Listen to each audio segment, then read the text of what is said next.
LPG कीमत आसमान तक आ पड़ गई। अवाम मुल्क की तारीख की महंगी तरीन LPG खरीदने उत्ते मजबूर।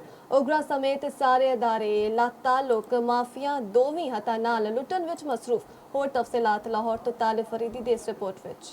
LPG ना होई सोने दी चिड़िया बन गई। आवाम ओगरा दी मुकर्रर की हुई कीमत ते LPG लब लब के थक गए। पर लाहौर समेत मुल्क दे किसे शहर विच बल्कि छोटे कस्बियां विच भी LPG दस्तयाब ही नहीं। लोकी 309 रुपए फी किलोग्राम वाली LPG 450 रुपए तो लैके 500 रुपए तक खरीदन ते मजबूर ने। 5200 ਸਾਨੂੰ 3000 ਦਿਹਾੜੀ ਕੱਢੋ ਸਾਡੀ ਦੋ ਬੰਦਿਆਂ ਦੀ।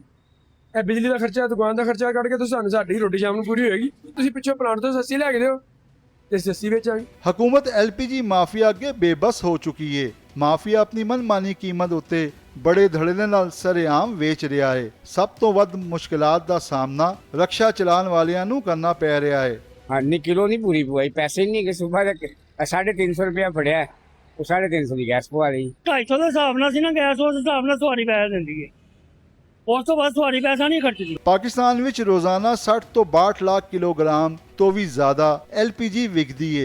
LPG माफिया अरबों रुपए कमान दे बावजूद कीमत घट करन नू तैयार ही नहीं ते कीमतां कंट्रोल करने वाले इदारियां ने भी अखां ते पट्टी बन लई है। ताले फरीदी, चौपाल, लाहौर।